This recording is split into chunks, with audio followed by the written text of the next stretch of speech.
So I'm on the phone with my sister, and we're having a perfectly lovely conversation until something sets us off. And something always sets us off, some kind of debate over who said what. So I don't know, it was something like, Debbie, I told you I could be there Sunday, not Saturday. And she was like, no. You definitely said Saturday. No, Debbie, I did not say Saturday, I said Sunday. And don't start making up facts just to fit what works for you. And she goes, Amy, so help me God. And it starts. And she's just like, roar! And I'm not listening. It just sounds like a car alarm at this point. It's just like, wah, wah, wah, wah, wah, wah. And I was like, God damn it. And I just start to wander, and I think, she's hated me from day one. She had 2 blissful years as the only child, and then I came along. I mean, I can't blame her. I was really adorable. And my parents obviously loved me more too, so I can't blame her. But she has lorded these extra 2 years over me for my entire life. So when we were younger, back then there were all these crime-fighting hot duos, male duos, and she would always claim the hotter one. And if she claimed the hotter one, it was off the table for me. The guy was off the market, so I'd always have just her B-list, leftovers. So if she took Hutch, I got Starsky with the bouffant. If she took Poncherelli, I got John. She took Lacey, I got Cagney. It was just, I just got the leftovers. And for the Dukes, she took both Bo and Luke, which left me with Boss Hogg and Uncle Jesse. Okay, not cool. And when it came to clothes, oh my God, I don't know. When you're a teenager, that's the most important thing in the world to you is your clothes. But somehow, she had free reign over my closet. And I had rules. So I'd maybe pick a shirt, and she'd be like, Amy, you can't wear that. That's my favorite. I'd be like, but I thought the purple one was your favorite. She'd be like, duh, that was yesterday? I'd be like, okay, fine, I'll wear the purple one. She'd be like, no, Amy, you know the rules. I need to wear it 5 times. Worked every time. I relented, and I could never figure out how to enforce the same rules on her. So she just always had the upper hand. And here we were again, we were in our 30s, grown women. She got 3 grown kids, I'm running a business, and we are still fighting. And I'm listening to wah, wah, wah, wah, wah, and I was thinking, you know what, this is ridiculous. I don't want to listen to this. Which is when,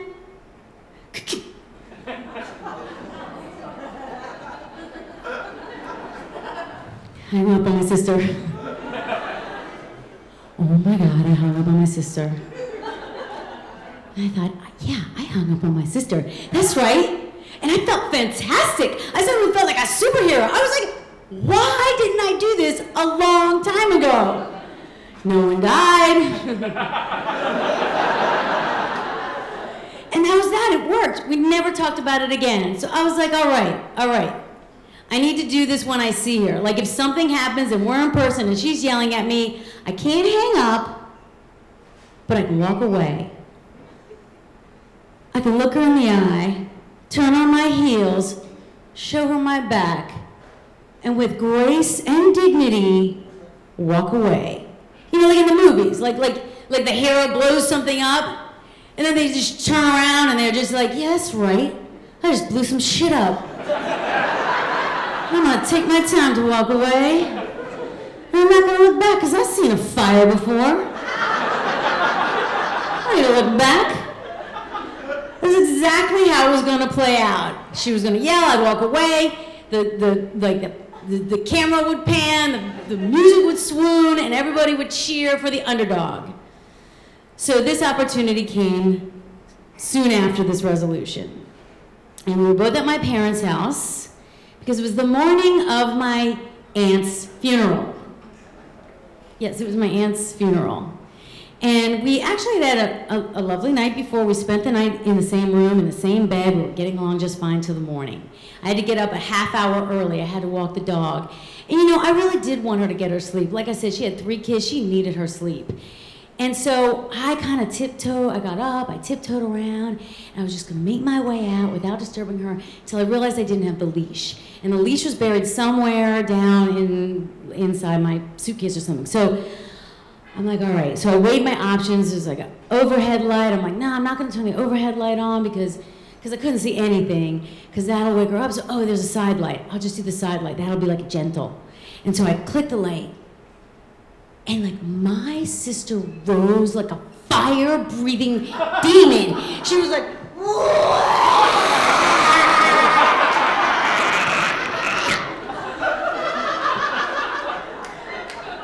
and she's like, what are you doing? How dare you? I mean, it was horrifying, and I am standing there frozen. I'm like, oh my God, this is it. This is my Oscar-winning moment. It is go time. Now when, Jews?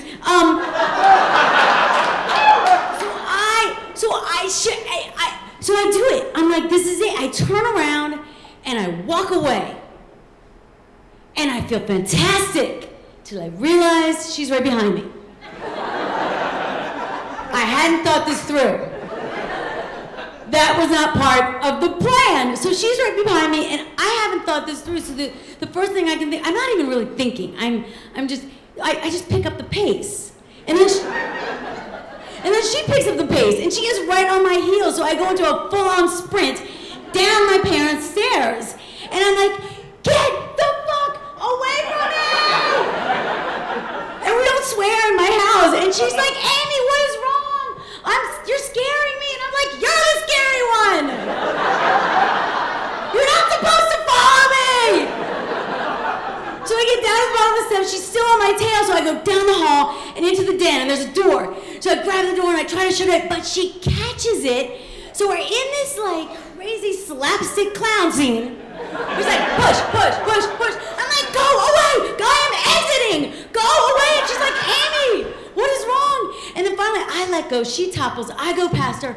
This is not a big house, people. So the next option I have is the door to the basement. So I grab that door and I get to the other side, but she catches it again before I can shut it. So now we're pulling both sides on the knob, like pull, pull, pull, pull. Finally, I let go. Again, she topples. I raise down. We are in our 30s. I was down to the bottom of the steps, and there's nowhere else to go but the back room. This is the last room in the house, the back room of the basement of my parents' house. So I make it over there. I get there. Before she can get there, I slam the door. Yes. Door shut. I'm safely inside the back room. My sister makes one last shout like, you are crazy. And she leaves me and goes upstairs. I say, yeah, that's right. That's right, who's in charge now? And I feel fantastic once again, but that is fleeting. That is fleeting until I survey the reality of the situation. I'm a 36-year-old woman in a dark basement and basically a shed where all things 70s go to die. There are headless naked Barbies, candy cane land games with no pieces, 8-track tapes, and me. I don't feel very victorious, and this was not the Hollywood ending I was looking for. I mean, I'm in a base, like, what am I gonna do down here? She's upstairs, getting dressed like a civilized human being for a funeral.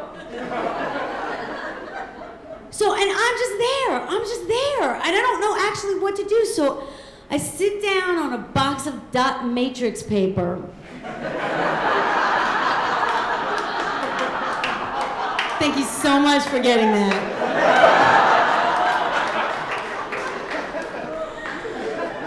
You know, and I think, you know, I'm not in charge. I've never been in charge, and I never will be in charge. This is how it works. She's 2 years older. She gets that. It's her birthright, and she will always be in charge. Am I right, younger siblings? Yeah, it's true. You just gotta own it someday. You know, I think about I guess it's okay, right? I mean, the night before, we had actually had a very intense and very in a way, beautiful night. We were together at my aunt's bedside when she died. We were there watching her suffer, watching her take her last gargled breaths as her great-granddaughters sobbed by her side and said goodbye. I mean, I have never been by the side of someone, you know, as they pass this life, and it's very intense and it's very emotional. And I was with my sister, and I was filled with so much love for her that night, and I was like, there is nobody I want to be there with besides her, you know? Like, we are the fruit of the same tree. You know, the things that we believe in, our values, our perspectives, the people that matter in our lives, the things that anchor us to this world really largely come from the same place. She's my sister. There is no one else that shares this with me. And, you know, and I was also thinking about how much I so trust her, like, with the decisions we may have to make about our own parents, life and death decisions, and how much I trust her with the decisions she may need to make about me and my life, and how I trust those decisions in her hands. I mean, we may argue over little things, but when it comes to big things, she's always there. She's always there to listen when I'm struggling, send me herbs, too many, when I'm sick, be my champion when I need one. I mean, that's true. It's true.